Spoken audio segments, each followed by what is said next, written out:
Hello everyone. ये question था जो यूजीसी ने 2020 में आया था based on DFS and BFS tree on graph. Now this one is very interesting question. Let G be a simple undirected graph, TD be a DFS tree on G, TB be the BFS tree on G.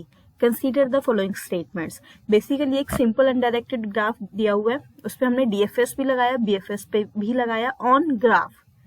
ये सबसे main point है.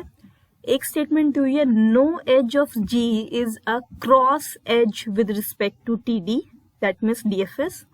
For every edge UV of G, if U is at depth I and V is at depth J in TB, then I minus J is 1.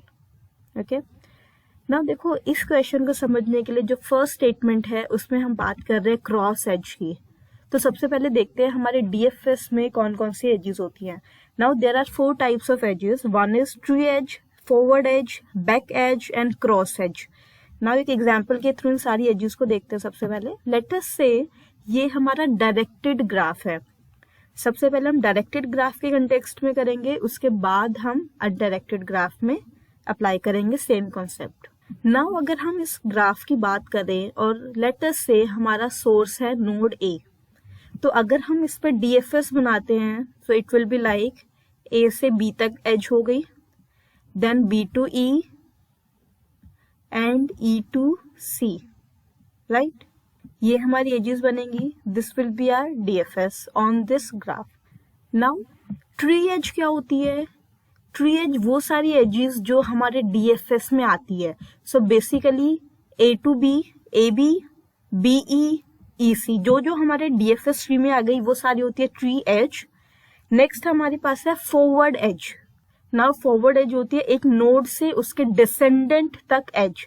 So A to E, ये जो AE edge है, this is your forward edge. Okay, this one is forward as.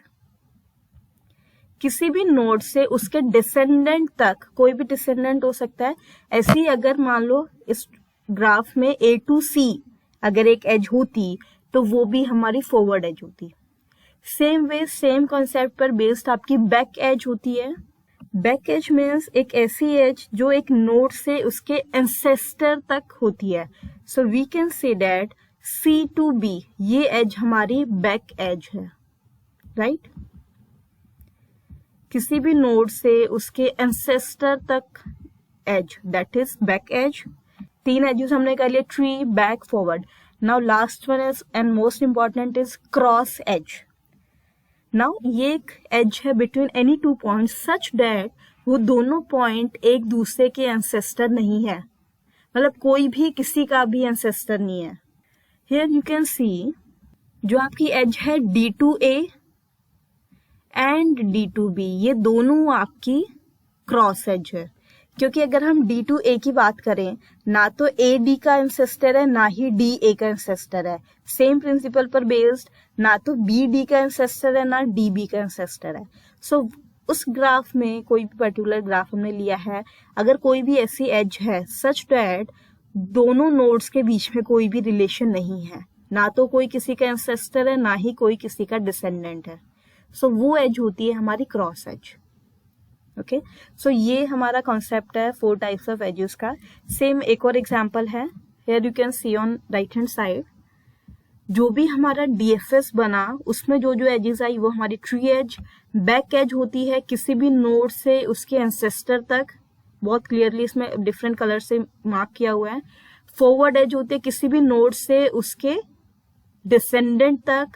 और cross as such that कोई भी किसी का ancestor या descendant नहीं है.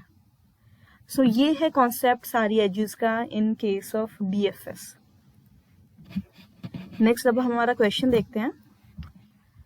Okay, first statement is no edge of G is a cross edge with respect to TD. Now इसमें सबसे इंपॉर्टेंट पॉइंट है जो हमारा ग्राफ है वो अनडायरेक्टेड ग्राफ है. जब भी अनडायरेक्टेड ग्राफ होती है back edge and forward edge same होती है. आप बना के देख सकते हो, सेम नेम है, कुछ भी आप डिफरेंस नहीं होगा. एक एज है वही बैक एज बनेगी, वही फॉरवर्ड एज बनेगी, ठीक है. और मोर ओवर इसमें कोई भी क्रॉस एज नहीं होगी. So statement 1 is correct. Next statement is for every edge uv of g, if u is at depth I and v is at depth j in tb, then I minus j equals to 1. Okay, इसको understand करने के लिए एक छोटा सा example बना लेते हैं.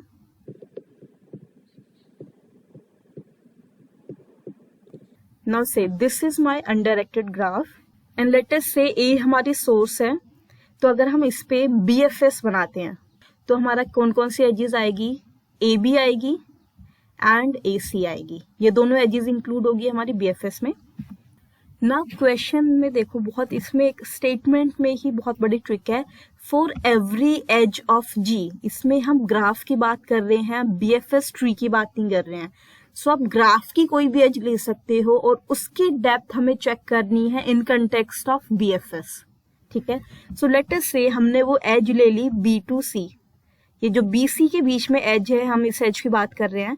नाउ देखो B की डेप्थ क्या होगी. अगर हमारा ये BFS ट्री बन गया है ABAC, तो B की डेप्थ है 1. सेम वे C की डेप्थ भी है 1.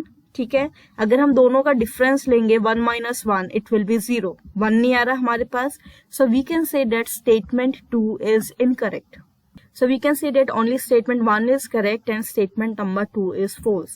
अगर हम सारे ऑप्शंस को चेक करें, it will be option 3. So ये क्वेश्चन था, इम्पोर्टेंट था. I hope you got the point. Thank you all for watching this.